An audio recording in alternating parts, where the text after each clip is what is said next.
সালামুন আলাইকুম। রব্বি আউযু বিকা মিন হামাযাতিশ শায়াতিন ওয়া আউযু বিকা রব্বি আইয়াহদুরুন। বিসমিল্লাহির রহমানির রহিম। রব্বি ইশরাহ লি সাদরি ওয়া ইয়াসসির লি আমরি ওয়াহলুল উকদাতাম মিন লিসানি ইয়াফকাহু কওলি। বন্ধুগণ, আজ আমি এমন একটি বিষয় নিয়ে কথা বলতে দাঁড়িয়েছি যে বিষয়ে কথা বলা সহজ নয়, কারণ এই বিষয়টি শুধু একটি অনুষ্ঠান নয়, এর সঙ্গে জড়িয়ে আছে আবেগ, ভালোবাসা, ধর্মীয় সংস্কৃতি, সামাজিক পরিচয় এবং বহু দিনের প্রচলন। কিন্তু আমি আজ আবেগের কাছে নয়, কোরআনের কাছে দাঁড়াতে চাই। আমি কাউকে অপমান করতে আসিনি, কোনো মুসলমানের ভালোবাসাকে ছোট করতে আসিনি। আমি শুধু একটি প্রশ্ন করতে এসেছি, আমরা কি আল্লাহর দেওয়া দিনের অনুসারী নাকি মানুষের তৈরি ধর্মীয় রীতির অনুসারী? কারণ আল্লাহ সুবহানাহু ওয়া তাআলা বলেছেন, আল ইয়াউমা আকমালতু লাকুম দীনাকুম ওয়া আতমামতু আলাইকুম নি'মাতি ওয়া রাদিতু লাকুমুল ইসলামা দীনা।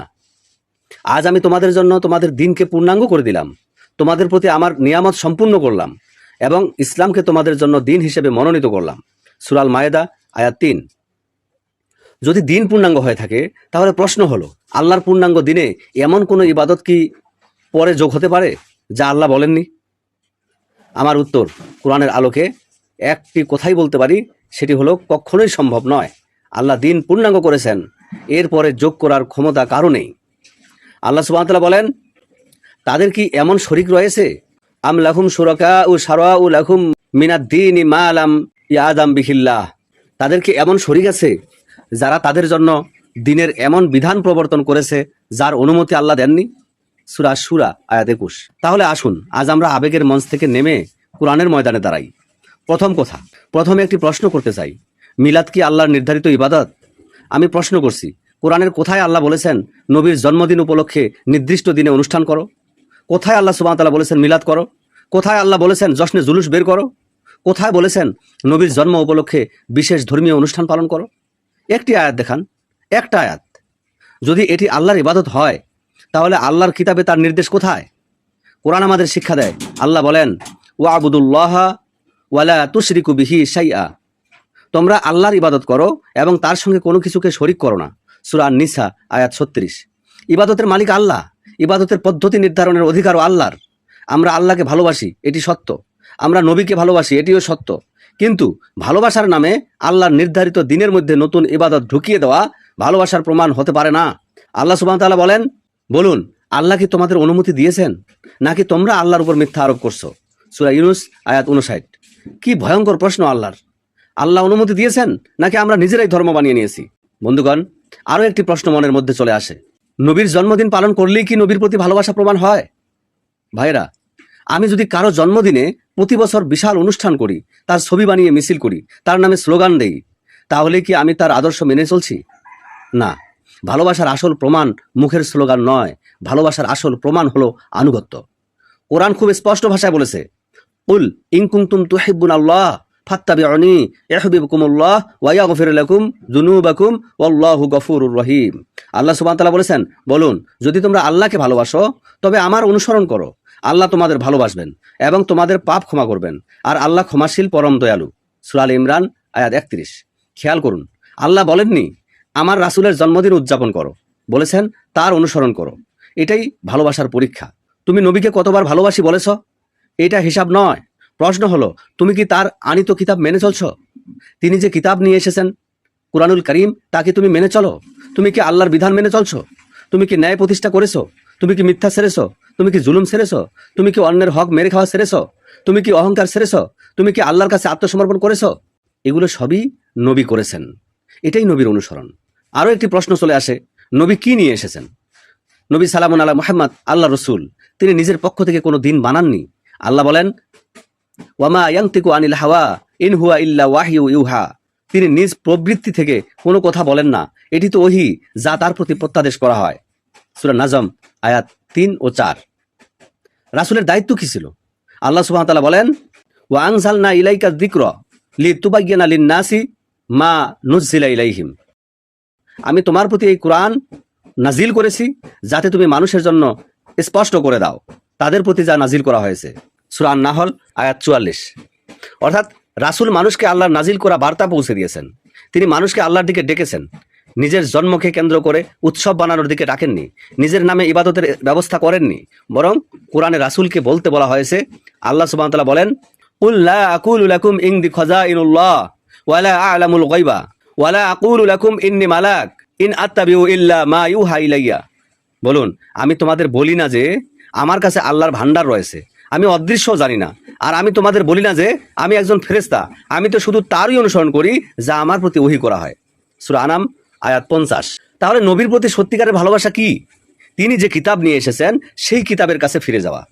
বন্ধুগণ, এখন আসি ইতিহাসের দিকে। নবী সালামুন আলা মুহাম্মাদের জীবদ্দশায় কি ঈদে মিলাদুন নবী নামে কোনো বার্ষিক ধর্মীয় অনুষ্ঠান ছিল?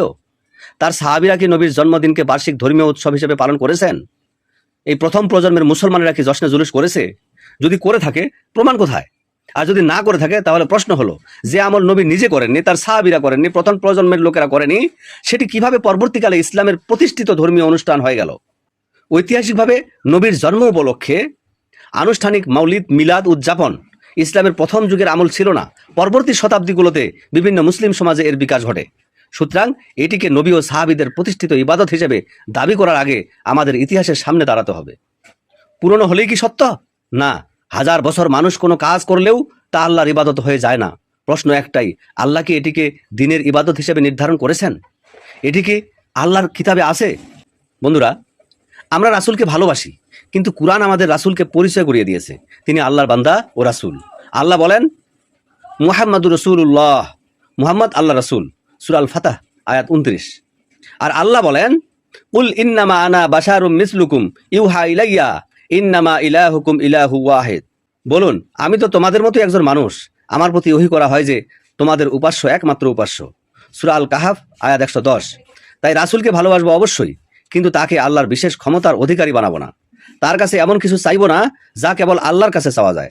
তার নামে ইবাদত করব না, কারণ ইবাদত একমাত্র আল্লাহর জন্য। বন্ধুগণ, আমি অত্যন্ত সতর্কভাবে কথাটি বলছি। প্রতিটি মিলাদে অংশ নেওয়া মানুষকে আমি মুশরিক বলছি না, কারো অন্তরের বিশ্বাসের বিচার আমার কাজ নয়।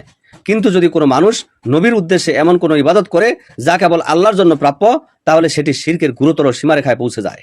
কারণ আল্লাহ বলেন, ওয়া ইন্নাল মাসাজিদা লিল্লাহি ফালা তাদউ মা আল্লাহি আহাদা। নিশ্চয়ই মসজিদগুলো আল্লাহর জন্য, অতএব আল্লাহর সঙ্গে কাউকে ডেকো না। সূরা আল জিন আয়াত 18। আল্লাহ আরো বলেন, ওয়ালা তাদউ মা আল্লাহি ইলাহা আখার লা ইলাহা ইল্লা হুয়া। আল্লাহর সঙ্গে অন্য কোনো উপাস্যকে ডেকো না, তিনি ছাড়া কোনো উপাস্য নেই। সূরা আল কাসাস আয়াত 88। সুতরাং নবীকে ভালোবাসা এক জিনিস, আর নবীর উদ্দেশ্যে ইবাদত করা আরেক জিনিস। ভালোবাসার নামে সীমালঙ্ঘন নয়, ভালোবাসার নামে শিরিক নয়, ভালোবাসার নামে আল্লাহর অধিকার অন্য কাউকে দেওয়া নয়। বন্ধুগণ, জশ্নে জুলুস কি নবীর অনুসরণ? আজ যদি 1000 মানুষ রাস্তায় নামে, পতাকা উড়ায়, স্লোগান দেয়, মিছিল করে, তারপর ঘরে ফিরে কোরআন বন্ধ করে দেয়, তাহলে প্রশ্ন থেকে যায়, এই মিছিল কোথায় নিয়ে গেল? রাস্তা ভরলো, কিন্তু হৃদয় কি ভরলো? স্লোগান উঠলো, কিন্তু আল্লাহর বিধান কি উঠলো? মাইক কাঁপলো, কিন্তু অন্যায় কি কাঁপলো? শহর সাজলো, কিন্তু চরিত্র কি সাজলো? মিছিল হলো, কিন্তু জীবন কি বদলালো? নবীকে ভালোবাসা যদি সত্যি হয়, নবীর আনা কিতাব ঘরে ঘরে খুলে পড়ো, জানো, বুঝো। যে কোরআন তিনি মানুষের কাছে পৌঁছে দিয়েছেন, সেই কোরআন হৃদয়ে ধারণ করো। বন্ধুগণ, দিন কি পূর্ণাঙ্গ নয়? আল্লাহ সুবহানাহু ওয়া তাআলা বলেছেন, আল ইয়াউমা আকমালতু লাকুম দীনাকুম ওয়া আতমামতু আলাইকুম নি'মাতি ওয়া রাদিতু লাকুমুল ইসলামা দীনা। আজ আমি তোমাদের জন্য তোমাদের দিনকে পূর্ণাঙ্গ করে দিলাম, তোমাদের প্রতি আমার নিয়ামত সম্পূর্ণ করলাম এবং ইসলামকে তোমাদের জন্য দিন হিসেবে মনোনীত করলাম। সূরা আল মায়েদা আয়াত 3। আল্লাহ আমাদের দিনকে পূর্ণ করেছেন, তাহলে আমরা কি নিজেদের পক্ষ থেকে ধর্মীয় উৎসবের তালিকা বাড়াবো? আমাদের আবেগ কি আল্লাহর বিধানের চেয়ে বড়? আমাদের সংস্কৃতি কি ওহীর চেয়ে বড়? আমাদের পূর্বপুরুষের অভ্যাস কি কোরআনের চেয়ে বড়? কোরআন বলে, তাদের যখন বলা হয় আল্লাহ যা নাজিল করেছেন তা অনুসরণ করো। কোরআন বলে, ওয়াইজা কিলা লাকুমুত্তাবিউ মা আনজালাল্লাহ ক্বালু বাল নাত্তাবিউ মা আলফাইনা আলাইহি আবানা আওয়ালাউ কানা আবাউহুম লা ইয়াকিলুনা শাইয়া ওয়া লা ইয়াহতাদুন। তাদের যখন বলা হয় আল্লাহ যা নাজিল করেছেন তা অনুসরণ করো, তখন তারা বলে, বরং আমরা আমাদের পিতৃপুরুষদের, আমাদের বাপদাদাদের যে পথে পেয়েছি সেটি অনুসরণ করব। যদিও তাদের বাপদাদারা কিছুই বুঝতো না এবং সঠিক পথেও ছিল না, তবুও কি তারা তাদের অনুসরণ করবে? সূরা বাকারা আয়াত 170। এই আয়াত যেন আমাদের হৃদয়ে বজ্রাঘাত করে। পূর্বপুরুষ করেছে তাই করব না, সমাজ করে তাই করব না, বহু মানুষ করে তাই করব না। প্রশ্ন হবে, আল্লাহ বলেছেন কি? বন্ধুগণ, নবীকে সত্যিই ভালোবাসতে চাইলে আমাদের যা করা দরকার,